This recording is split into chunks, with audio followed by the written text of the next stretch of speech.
What's up, everybody? I am here at Repticon 2022, the September. Let's see what awesome snakes we can find. Let's have a look. First animal that immediately caught my eye when I came in is this Cayman Lizard. These are part of the Tego family. These guys, Cayman Lizards, because of their back plates here, they kind of remind you of a crocodile or a cayman, which is native to Central America. These guys are great, more intermediate animals, I'd say, or maybe even advanced. Yep. Because they need like an 8-foot cage, 8-foot long cage, 4-foot at least minimum.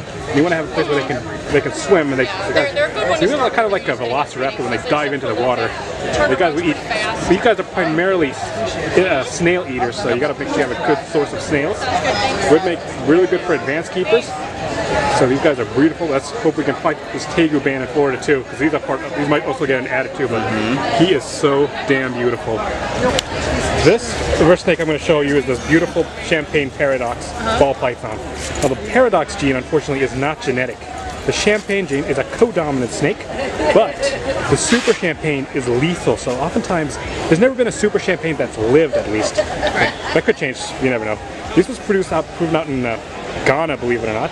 But I like the champagne when it mixes well with other genes, stuff like especially the pied, when it's mixed with pied. I love champagnes. Now, when you breed other animals to it too, sometimes a lot of times the pattern would go away. But so when, like I said, when it mixed with a pied or mixed with a pied, let's say maybe sunset or something. But maybe not sunset, but oftentimes the pattern will just fade. But I still love seeing champagne ball pythons everywhere I go. This happens to be a green anaconda. I don't know what her name is. This is actually the heaviest snake on the planet. This largest snake, well, girth-wise, the longest snake is the reticulated python of Southeast Asia. These guys are from the Llanos. I remember being as a kid, I used to love watching Jesus Rivas, I remember Austin Stevens did one of these. Believe it or not, these have been classified as man-eaters, and they are far from this. Look at this guy, look at how he's just holding it like this. These guys are not man-eaters, they're not vicious, they're not, but these are not snakes for little Johnny by any means. I like the way these guys dodge. They're so agile in the water. These guys could eat something the size of a capybara. They would even eat maybe deer. These guys are even known to be cannibalistic, believe it or not. So I love seeing green anacondas. Now, believe it or not, Ben Rennick had an T-positive albino green anaconda, and he has the only double-hit caramel snows, which I think is really cool. And I love seeing green anacondas everywhere I go. But the truth is, they are not man-eaters. They're beautiful animals. You see I'm putting it right here. But I know, so every time you see a big snake, it's not a green anaconda, and green anacondas do not deserve a bad reputation, as you can see with this one. This happens to be an Argentine Tego. This is a hybrid between a black and white, and what's the other one? Red. Red, a hybrid between an Argentine red Tego and an Argentine black and white Tego. Now, another reason I want to show you guys these Tegos is because, as you know, Florida is doing everything they can to outlaw Tegos. Tegos are not, well, I'm not saying that for everyone, but the truth is, they're trying to take chunks out of the reptile hobby in Florida. They're trying to ban all reptiles because these, yes, they are invasive, but the truth is they're not being that destructive. They're over-exaggerating. I'm not saying they belong there, but the truth is that we are trying to band together to stop the ban of Florida Tegos. Also in Alabama too, they're trying to outlaw. They're outlawed Tegos in Alabama. So if you guys are in Alabama, you're not allowed to have these anymore. But you need to support USARK Florida. I'm going to put a link in the description for USARK Florida for all of us to fight this ban. So let's hope we can keep these animals for future generations, because I love them. They are great, great, great animals. I love this monkey. This is a scaleless okate corn snake. The okate is a locality of corn snake that's found in North Carolina, I think. Either North Carolina or South Carolina, I'm not 100% sure. But the scaleless gene is a simple recessive. It's kind of like human skin almost. Now, another reason I always want to show off scaleless snakes is because they get so much hate. I remember showing someone a scaleless ball python. They say, I want to buy that snake and put it out of its misery. And if you guys think that way, I want to ask you, what gives you the right to decide if an animal is suffering? As you can see, this little monkey is curious. He's slithering around. He's inquisitive. They eat well. Only downside is you have to be very careful about feeding live rats because they don't have the scales. So, and also a little bit more care, but I just love seeing scaleless snakes. I tell you, this is a beautiful scaleless okate corn snake. Let's see what other snakes we can see here at this beautiful expo.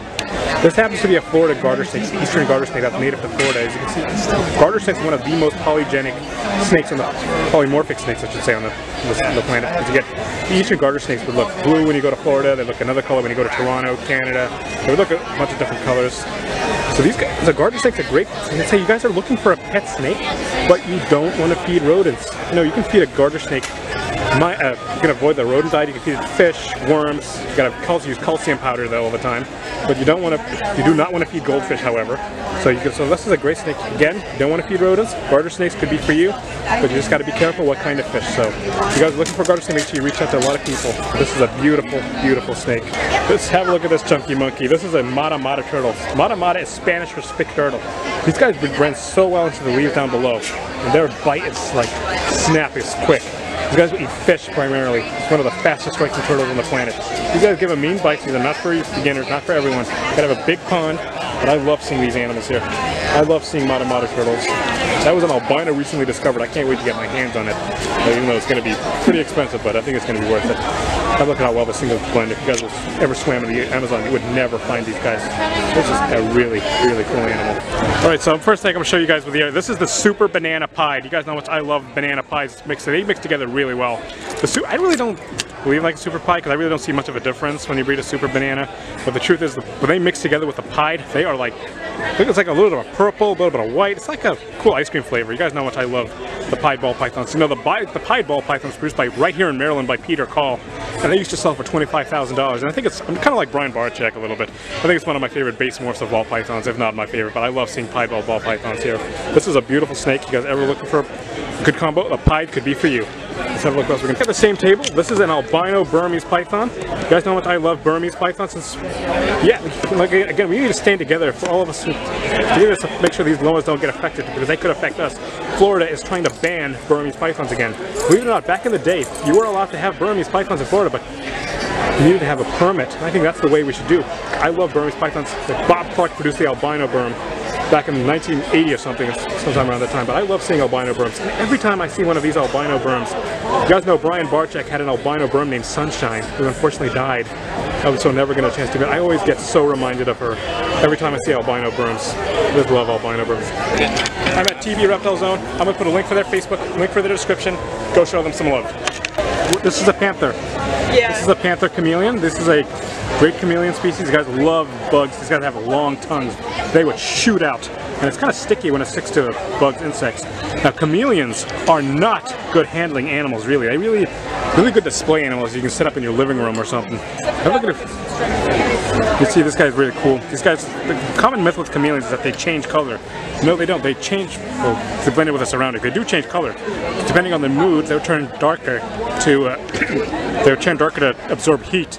But these guys are really cool animals. I love seeing chameleons. I think it's cool to see one right here at Repticon. This is a beautiful animal. Have a look at this little monkey. You guys know I love all animals. This is a ferret. This is one of the best, well, I wouldn't say beginner pets. I want you to think you should have a little bit of experience. These guys are really cool. These guys eat, a little camera shy. So these guys are primarily carnivorous. You guys got to eat them, feed meat. I think you can feed them cat food. I'm not sure. But I think it's really cool to see this animal here at Repticon. He's so damn cute.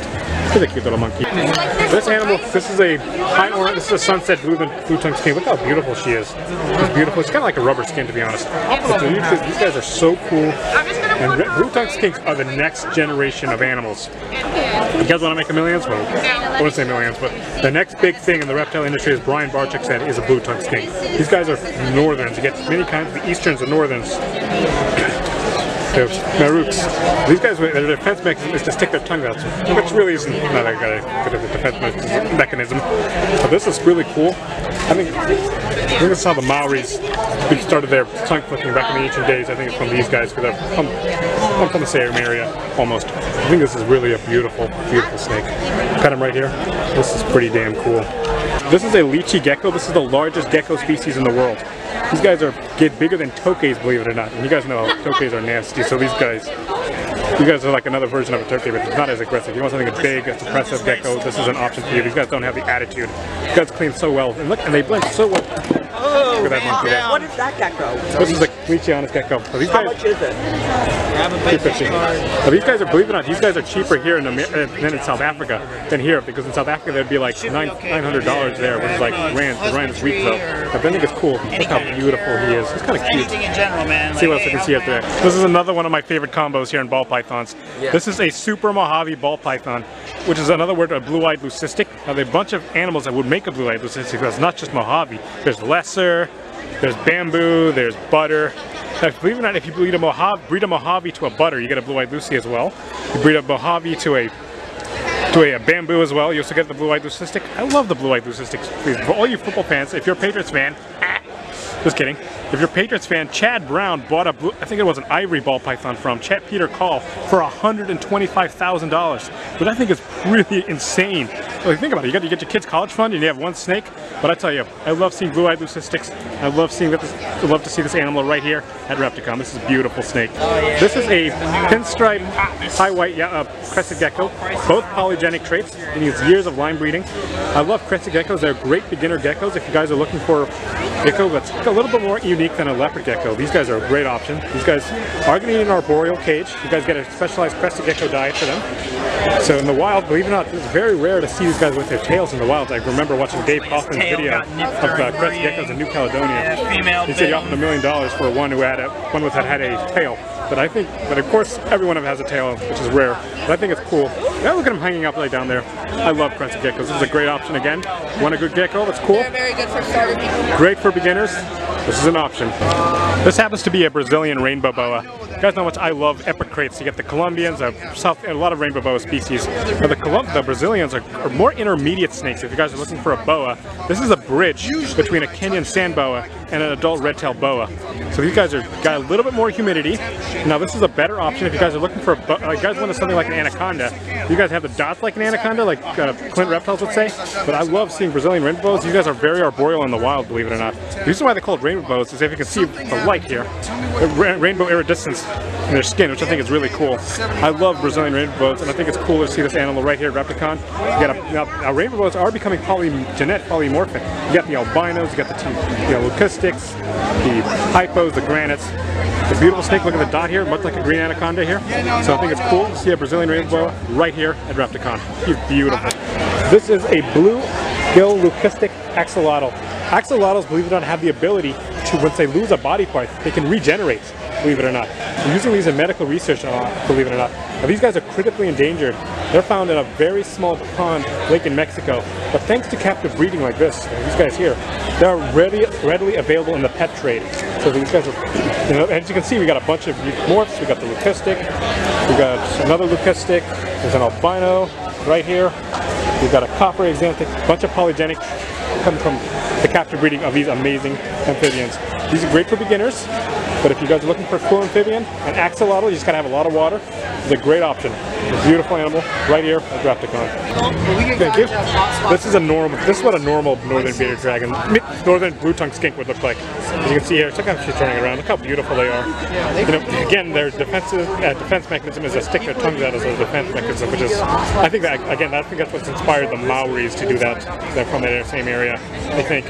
But the thing I like about blue-tongued skink is they are the next generation, the next big thing in the reptile industry, as Brian Barczyk would say. This is a gene I've never even heard of. This is the black razor. This is the regular razor. This is the black razor. The razor is a co-dominant trait, where you get super razors. But this is a black pastel razor, or a black razor. The black pastel and razor are allelic together. So oftentimes when you breed something like a bumblebee, which is a pastel spider, to a normal, you get 25% pastels, 25% bumblebees, 25% spiders, and 25% normals. But when you breed a black razor to a normal, you get 50% black pastels and 50% razors. But if you breed a black razor to a black razor, this guy's sketchy, you get super razors, super black pastels, and black razors. There's no super black razor. This is a new gene that I've never even heard of, and it is not disappointing. This is an axanthic green iguana. It's a kind of bluish color. See how beautiful it is? Green iguanas are not for everyone. Therefore, you want to have a really high ceiling. Like, I've seen fantastic iguanas at closures, but people have that at a lot of money. But the thing is, the axanthic is recessive, which is really cool. Now, another thing I want to tell you guys is Florida is still trying to ban, it's just banned iguanas and banned tegos. This is the other part of, I showed you tegos earlier. Now, I want to show you guys the link for USARK Florida down in the description. Make sure you join, because if you guys live in Florida, you won't be able to enjoy such beautiful animals like this.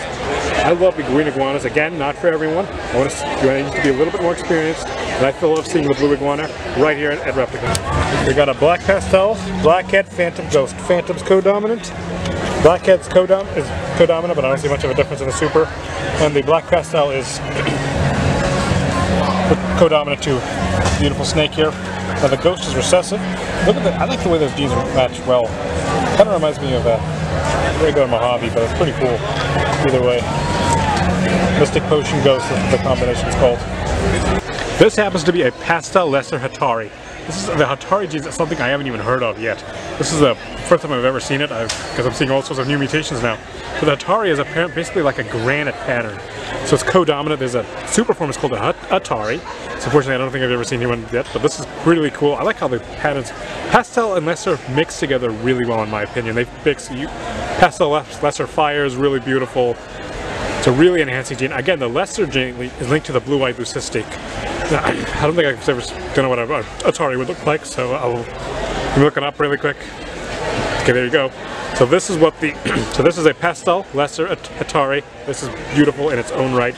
You add fire to this, it's gonna pop even more. This is beautiful. You guys know how much I love hognose snakes. This happens to be a super Arctic hognose. It's the homozygous form of Arctic, so if you breed two Arctics together, it's 1 out of every 4 eggs to produce a super Arctic. These guys are kind of remind me a bit of a puff adder when they hiss up like that. So it's kind of their defense mechanism. They would puff up, and they kind of spread a little bit of a hood, much like a cobra. But these guys are completely harmless. I mean, there have been incidents where someone's whole hand has swollen up, but that's rare. But these are great options if you guys are looking for a snake. It's really cool. A hognose could be for you. I love seeing this as a beautiful snake. This is a lily white tricolor crested gecko. This is one of the first dominant, well, co-dominant mutations here in crested geckos. Now, you guys want to incubate. I was told that these guys, if you guys incubate them too hot, the babies will have a bit of a wobble. But if you incubate them at room temperature, they will be fine.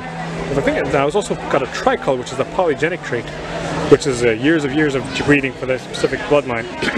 Now, you guys, again, if you're looking for a cool gecko, if you are beginners, you're new to the reptile industry, this is the perfect option, and I'm amazed at how affordable it is. I was expecting a lily white to be up in the tens of the thousands range, believe it or not, but I think it's pretty cool to see a lily white here at Repticon. This is a beautiful, beautiful gecko.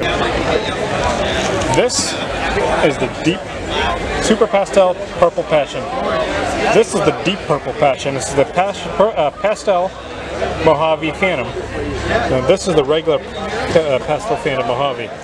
When you breed those set to a pastel, you produce pastel. You get pastel Mojaves and phantoms. And when you breed a pastel phantom to maybe a Mojave, you get the pastel, the deep purple passion. You breed the deep purple passion to a super pastel. Again, more. One out of every, sorry, purple passion to a normal, you get pastels, again, pastels, Mojaves, and phantoms. You breed a super pastel to a pastel, super pastels. Now you breed a super pastel phantom to a pastel Mojave, you can get the super pastel, this monkey, the super pastel purple passion. Look how beautiful it is. This is just a phantom mystic. Sorry, Mojave mystic, which is another allelic animal. So again, when you breed it to a normal, you get 50% mystic, 50% Mojaves. This is one beautiful ball python. So these are the genes. This is the super pastel Mojave, and this is the Mojave phantom. This is the Mojave by itself. This, you breed these two together, you get pastel.